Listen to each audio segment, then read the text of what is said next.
Hello, welcome and welcome back to my channel. My name is Rachel Dykhuis. I am a labor and delivery nurse by day and a voracious reader at all other times of the day. As you can hear, my friend Mabel is also here for the video. So if you hear strange grunts in the background, that is her. Yeah, she makes lots of strange noises.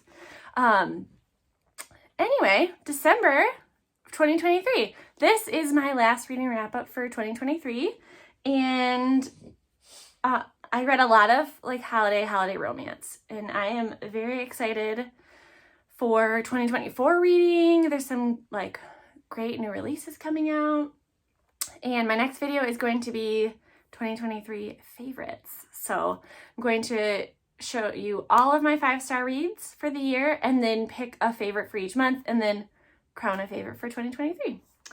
And if you know what my favorite is, go ahead and leave a comment.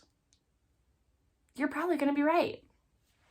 All right, my first book that I listened to along with my trying to finish this very smutty series is Fake by Tate James. So this is the third of the Madison Kate series. So Madison Kate is in a reverse harem situation with 3 very attractive men. I did like, there's kind of like a cliffhanger at the end of the second book, and so I liked what they did with this. I gave it a 3 stars. Again, I'm not like expecting very much from this series, but it is entertaining and it keeps me coming back for more. It's also just hysterical to me to be like driving up to family parties with like an actual like orgy on the radio, like the car stereo, or like walking into work, or when you're just, like sanding down some doors because you're doing a home project and all sorts of shenanigans are happening in your earbuds. So just never know what people are listening to. So that was a 3-starer, and I apologize if the lighting gets really crazy in here. It's like very cloudy, but then sometimes the sun peeks through. I'm also very much overheating because my body is not used to seeing sunshine. So what a delight. But Michigan winter, cannot complain about sunshine. Will not. Absolutely not. All right, my next, did I listen? I think I must have listened to this. I don't think I own this one. So Meet Me Under the Mistletoe by Jenny Bayliss. This was her book last year. So she does like a holiday book every year. I read The 12 Dates of Christmas last year, and I thought it was cute. So I wanted to read this. My book club read this. There's not like a lot to discuss because it is a holiday romance. It does what you think it's going to do. I did think that like a lot of the characters in this were problematic, which is why I didn't like love it. So our main character goes semi-home for Christmas. So she goes to a manor that is in her family town, or her hometown, and she's there for her like prep school friends' wedding. So they are very wealthy. She had more humble beginnings, and all that entails. So just like feelings of inferiority, changes with like school friends growing older, perhaps a little romance, visiting family.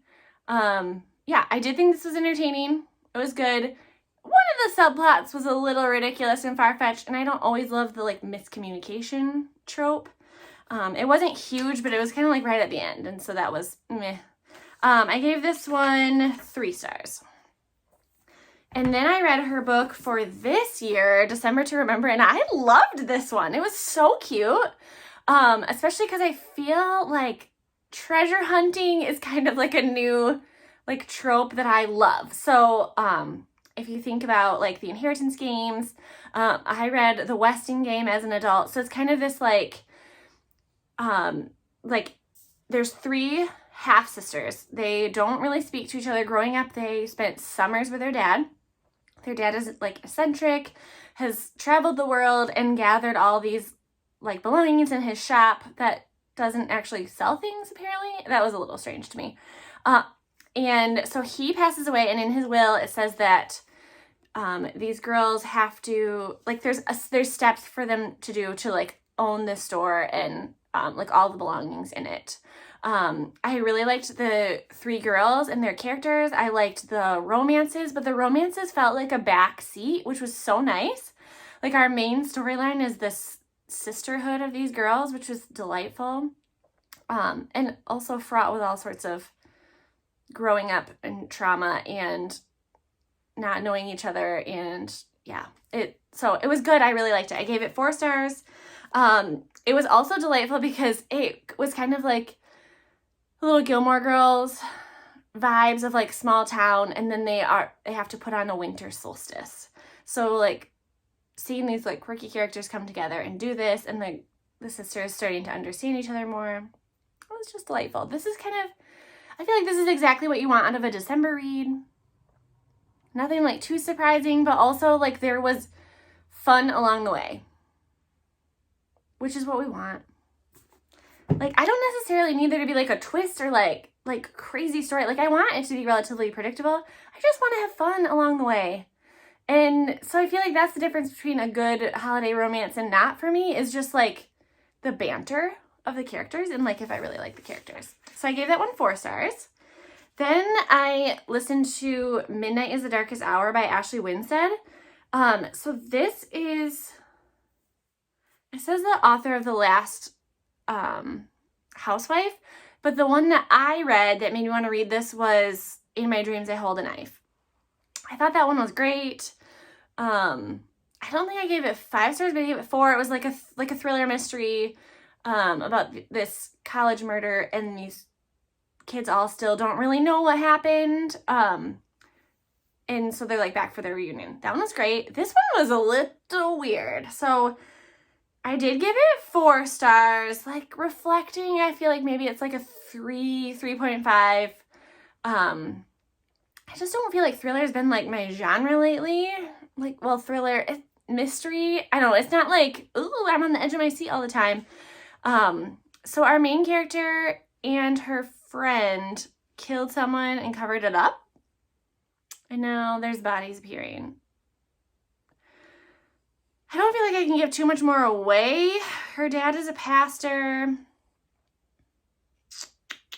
I don't know. It was a little weird. Their friendship, it was like, we're best of friends. But then as soon as like something was questioned, she was like pointing fingers at him and like not his friend anymore. So I don't know. I didn't love those vibes. It was a little strange. I don't know if I would recommend it or not. But it did keep me listening. So I will give it that. So yeah, like 3.5-ish. I listened to The Office BFFs. I have watched all of The Office. I like The Office. I am not like an Office stan.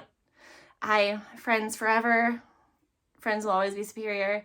But I did find it delightful. I did love these characters, and the way that this audiobook is read, it sounds like a podcast, which I know that they have a podcast, but it just sounds like they're like podcasting together. The behind the scenes stories were really fun. Yeah, just interesting, like how they got to the office, how it was made. And I love when like series actors actually like each other and keep up with each other. And it sounds like they're actually best friends in real life. So I gave that one 4 stars. And then I actually listened to this on an audiobook, but I purchased the book. So I purchased it, and then just the way that my reading was working, I had so many physical books, so I thought, oh, I'll just listen to this one quick since I could listen to it for free. So this is The Wishing Bridge by Viola Shipman. I had previously read The Charm Bracelet by her with a book club, and it was cute. It was like a really cute story. Again, not one that's like, I'm going to shout it from the rooftops that this is the best book ever, but like just like good vibes. You don't regret reading it. Yeah, just nice. She also is a Michigan author. So this book is set in Frankenmuth, which my friends and I went on a trip to Frankenmuth a few winters ago, like in December, and it was so delightful and magical. So being able to like picture these chicken dinners and this holiday store and the little Bavarian town. They even talk about Prost, which is like It's like not a wine bar, but like a charcuterie and wine bar. We went there and it was so good. I loved it so much. So this book I gave 4 stars. Again, a great holiday book, kept me interested. It dealt a lot more with family and kind of like life purpose and love than it did like the actual romance, which was great. Just like good holiday feels, you know? Again, relatively predictable, but in a good way. 4 stars. A Merry Little Meat. Cute. Oh, yeah. Some of the, like, there's so many, like, holiday themes, it's hard to remember what they are until you see the cover. I don't know what I thought this was going to be. It's not what I thought it was going to be. I did find it pretty delightful. I gave it 3 stars just because it was, like, very repetitive. But it was a fun, like, spin on a Christmas movie. Our main character is a porn star, and she's breaking out into the Christmas genre. And yeah, so very sexual. This is not one that you want to give to your grandma or your mother to read. There's a lot of weird sex around the movie set and just a lot of, references to her porn site. Yeah, but fun to see a holiday movie as a setting that felt like a little bit of a theme because it happened in another book that I also read. Yeah, I just don't really have that much to say about this. It was cute. It was raunchy. Then I read one of my backlogged Book of the Month books. So this is one that I have had since May of 2023, and it just, so I chose it sounded good, and then I feel like there are some books that I read right away because I, like, know the author, or some that I, like, leave on my TBR list, and then if they come up a lot more, like, they kind of get popular because they're often, like, lesser-known titles when they're released on Book of the Month, then I'll read them. This one I haven't really heard anything about, so it took me a while to, like, want to read it. So trying to catch up on my TBR of Book of the Month before we start a whole new year, which I think I have 2 left. I think I'm doing good. I think I'm doing really good this year. So did you hear about Kitty Carr? This is about a movie star who, when she died, like Golden Age Hollywood, when she dies, she leaves everything she has to her neighbors, who are a Black family with 3 daughters. And they are kind of like famous in their own right. The mom was an actress. But there's a lot of like family drama with this family, and lots of speculation on why this white actress has left her estate to this Black family. And it took a little bit to get into this story, but it was great. I feel like if I give away, I don't want to,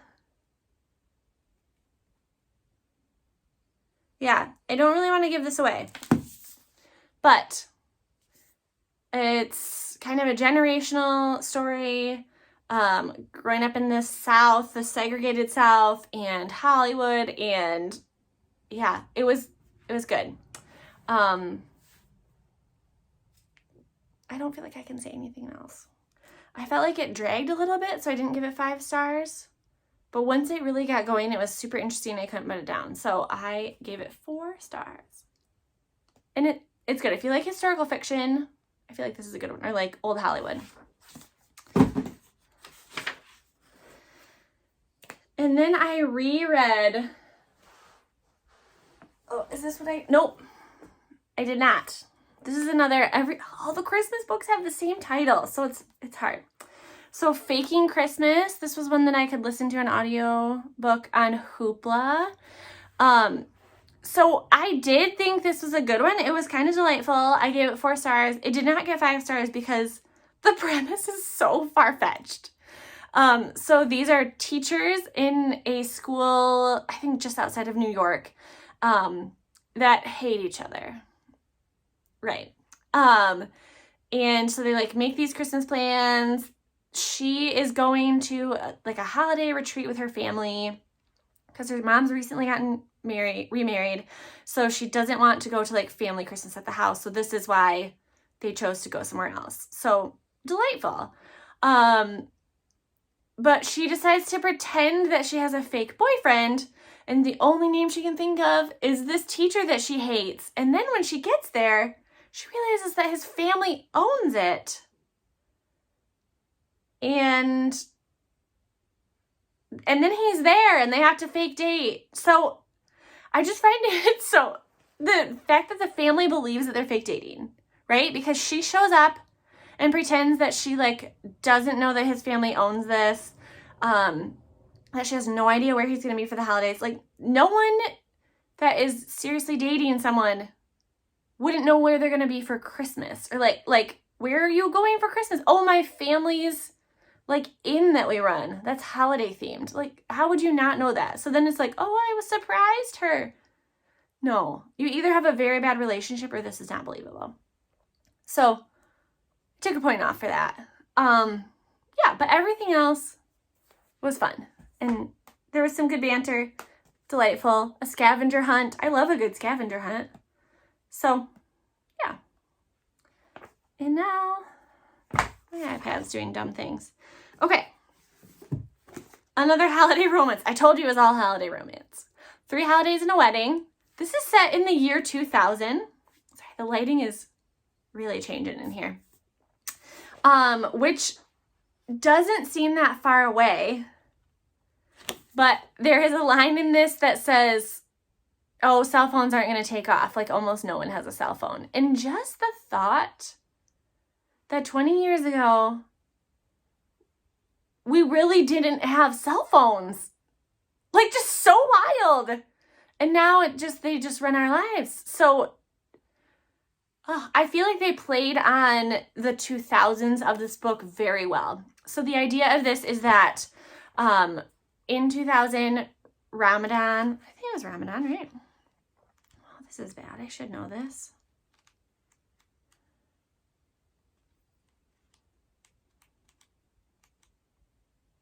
Yes.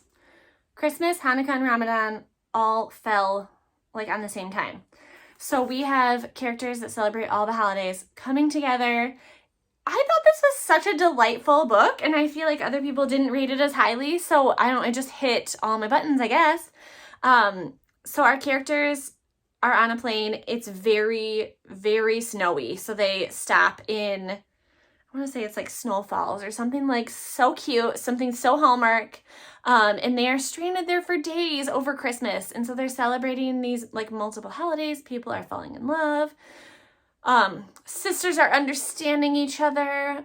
There's a holiday movie set. It's cute. It's delightful. I liked the main character.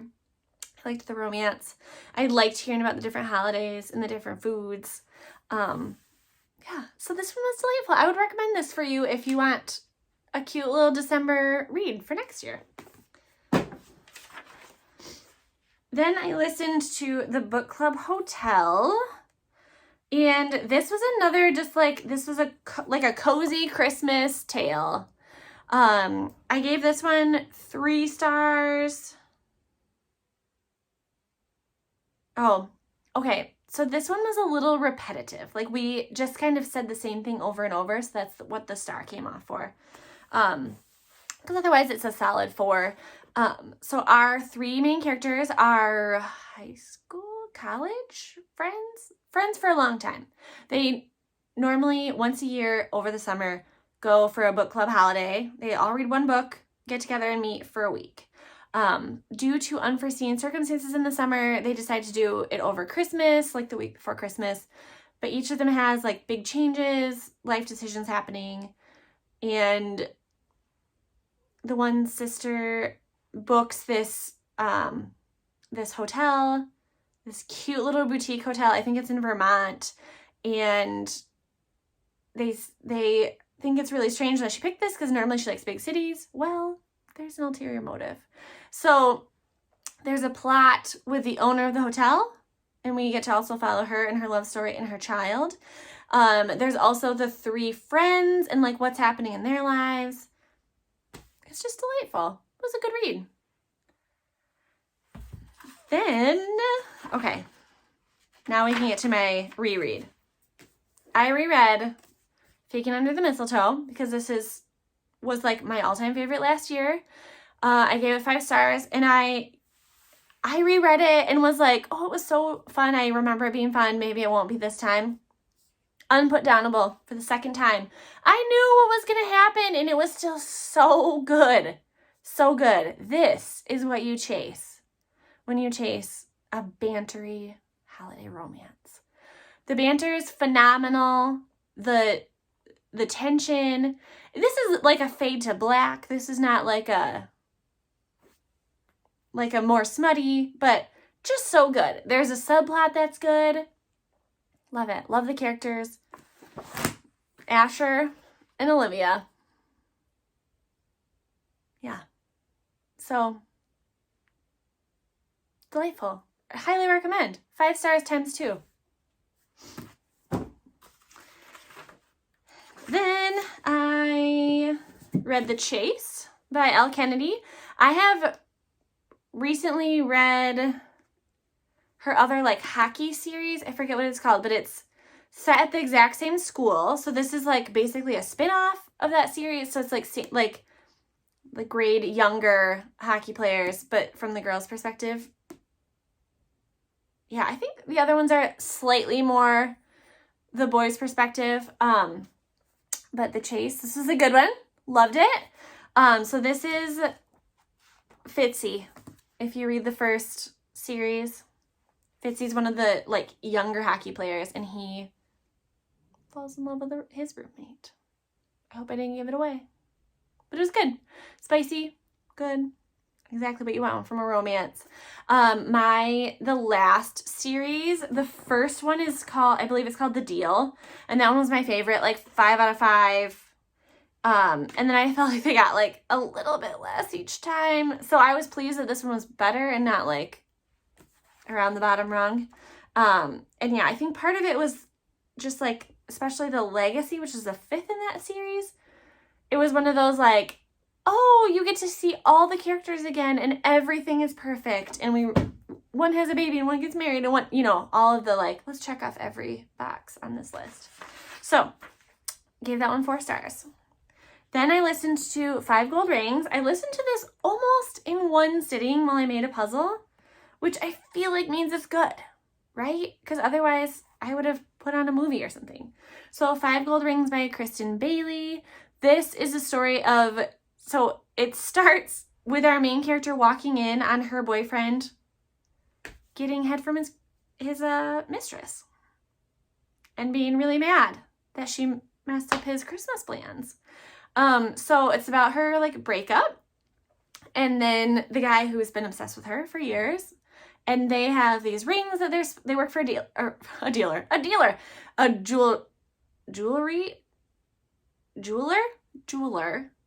and so over Christmas they offer to distribute these 5 rings that need to go to different places, so they end up at different weddings, and it was cute. It was delightful. It kept moving. I liked the main characters. I liked the breakup story. Yeah, it was good. It was just a good one. 4 stars. Then I listened to Finley Donovan Jumps the Gun. I have a love-hate relationship with Finley Donovan. She is an awful mother. Absolutely awful. Like, she's always talking about these, like, sagging diapers on her kids. We'll change their diaper faster, okay? And she even has like a live-in nanny, and the 2 of them can't even get things right. I don't know. It's just, and I get it. She's like the frazzled mom. Like that is the storyline, but that is annoying to me. So there's that. But I did find this one to be better than the last. So this is I believe this is the 3rd. I liked Finley Donovan. I forget what the first one was called. I liked it. It was funny. I mean, she's a ridiculous character, but it was funny. The second one just got a little bit more ridiculous. I thought it was a little more far-fetched and not as fun to listen to. This one I thought was, again, ridiculously far-fetched, but the plot moved along, the romance moved along, and the shenanigans were funny. Like, I laughed. I rolled my eyes a lot. So I gave this one 4 stars. If there was another one, I probably would read it. And I do think this would be a very funny, like, show or movie to watch because she's just absolutely ridiculous. So, there's that. Fence, Volume 5. If you have been following this channel, you know that this is, like, my graphic novel series that I am currently reading right now. Our main characters are on a fencing team at, I believe it's just a prep school. And in this volume, they are invited to like an invitational by very good teams. So it's really interesting to hear more about fencing and more about like these characters. And our main character, Nicholas, is the illegitimate son of an incredibly talented fencer who has a legitimate son. And so this book is like very much leading up to like Nicholas maybe perhaps fencing Jessie at some point in the future. I'm very excited for that. He needs to get better before that, but it's super interesting to see him grow as a fencer and maybe possibly fall in love with one of his teammates as well. So if you like graphic novels, this is a great one. If you have never dabbled in graphic novels, this is a great one. It's just really delightful because this is something that you can like pick up and sit down and read in like 30 minutes to an hour. Like it's just so nice to pick something up and finish it. And I really like the storyline. Like I would watch this as a show. This would be such a good show, in case anyone is interested. Then I read A Holly Jolly Diwali, which is, I think Diwali's like beginning of December more. But this has been on my TBR for over a year because I got it like holidays last year and hadn't read it yet. I have to say this one was disappointing. And it wasn't, it was disappointing because there were too many ideas. So our main character loses her job and goes to her friend's wedding in India. So this book is like, it like tries to preach about different things. It's about her like getting a new job, her fighting with her sister. It's about her relationship with her friend. It's about so much food. It's about this relationship that's a little bit far-fetched and globetrotting as well. And about that person's relationship with their family and friends. And it just is like so many things happened, and yet it felt like nothing happened. So 3 stars. I do think that there's a world that this is done better. I liked the 2 characters together. There's also another side romance that was kind of confusing. Yeah, just, I don't know. I feel like you could do this as like a love letter to India, a love letter to Diwali, a romance, but to do all of these things in one book was very overwhelming. So, sorry, that was just kind of disappointing. And then I listened to Chain Gang All-Stars. So this I don't know if this was on someone's favorites or just, it was like some sort of maybe it was like a Goodreads favorites blog, something. So Chain Gang All-Stars the premise is that people in the penal system basically fight to the death for freedom. So lots of commentary on the prison system, how our prison system is very much skewed to the Black community, and just kind of how, like, while this seemed ridiculous, it also did not seem that far-fetched. I do think that America would love to watch people fight to the death, anything for television, and the branding, I thought, especially was ridiculous. So these people not only fight in arenas to the death, but they also are followed as if they are on a reality TV show at all times. Yeah, and they do lots of branding, they do different things, and then they change the rules for different seasons. Yeah, so I listened to this on audiobook. It was slightly confusing. There were a lot of different perspectives, so they were, like, the characters who were fighting. They were people like flashbacks, which I found those to be the most confusing because I was like, wait, what? There were also spectators. There were activists. There were people like, yeah. So all different perspectives. I would give this 4 stars. I feel like just for the premise alone, it was well executed. Some of the reviews said that reading it was easier than the audiobook. So I do wonder if I would have been like slightly less confused if I had read it. The audiobook did have like a full cast though. So you did know when the perspectives were changing. It was just hard to orient with just the little bit of a snippet of like where they were and like the year or whatever when you forgot what year you were in. So yeah, I would give 4 stars to that. Very much, yeah, just very interesting. I feel like it was kind of similar to like the Hunger Games, like that idea of like, this is far-fetched and in this like dystopian future, but like, is it? Yeah. And then the last book that I finished today, because I wanted to just be done with all these Christmas books, is The Christmas Orphans Club. This one, this book and the book cover really enticed me. I feel like I kept like passing it and being like, it's just so pretty. And it kind of was giving these vibes. But now when I was reading this book, again, too much. It was too much. This took me so long to read because it's one of those where it's like, it doesn't look like it's that much, but we are writing on thin paper and we are writing a lot on thin paper. We follow 4 characters who are Christmas orphans. So one girl is an actual orphan. One, her parents don't celebrate Christmas. One has like jet setter parents who don't celebrate with him. And the other was basically kicked out of his family because he's gay. So it's their friendship and what we do at Christmas. So there's like current Christmas from 2 different perspectives, and there is past Christmases from 2 different perspectives. So we find out that there was a falling out. We find different things out about the past as we go. Like overall, the plot was fine. I felt like it just took us a long time to get to where we went. And then at the end, the bow was wrapped up very nicely. There just wasn't that good of like, yeah, like not enough to like for me to root for these characters that hard. Not for how much I feel like I invested in this book. I would follow these people anywhere because of their banter. And this was like, I hope they get together. But they're also kind of one-dimensional. And I don't know if maybe it would be better as like a movie, because I did feel like there was a lot of description, like a lot of, like it's a love letter to New York. Yeah. So I think she was trying really hard to get the vibes of New York and the friendship and a bunch of plot.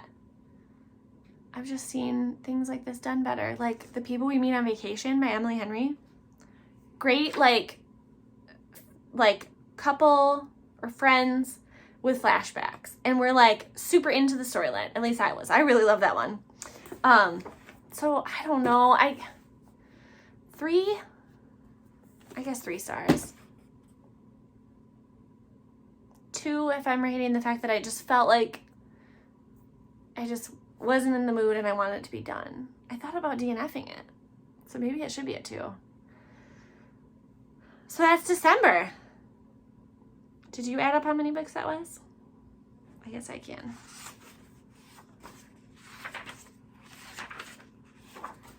Oh, way more than I thought. 1, 2, 3, 4, 5, 6, 7.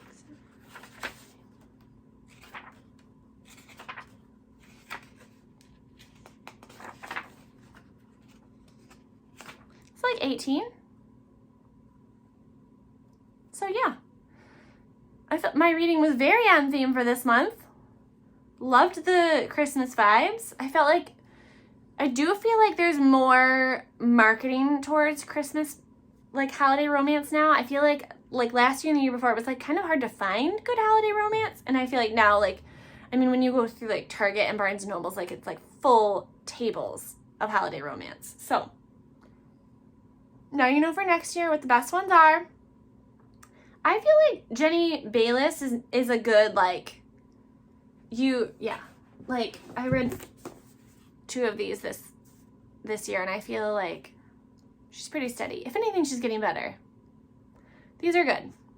The other one that I didn't read from her this year, but I would definitely read again. I think it was Courtney Walsh. I think it was a Cross Country Christmas that I read last year. That one was good. So good. Because of how much I love this, I went online and I ordered her other book that she's published. And I think this is more of like a self-publish situation. So just in case you wanted to know, Ashley Shepard, I would read more of your books. I purchased The Fine Art of Losing Control. I'm very excited. I hope there's good banter in here. I really hope there is. So stay tuned for my favorites of 2023.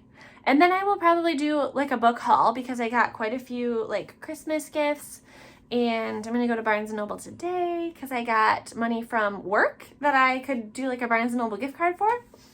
And I also just haven't done a haul in a while. So, book haul, favorites, and then I maybe wanted to do a video and maybe, I don't know, on like books I really want to read in 2024 that I'm going to try to work into my TBR, as well as showing you my new book journal. So this year I had this book journal, which is fine. This book, there's nothing wrong with this book journal, but the pages like for reviews are so large that there's only like 50 per book. So I had to use 4 of these to get my 200 plus books in. I think I read like 205. And then you have all this extra page that I'm not going to fill out in 4 different books. So I don't know. I just feel like I didn't love that. So this year I got a very compact, it feels like I can keep up with it. So yeah, maybe we'll do like a little tour of that. And yeah, so happy reading, happy holidays. I will see you in the new year.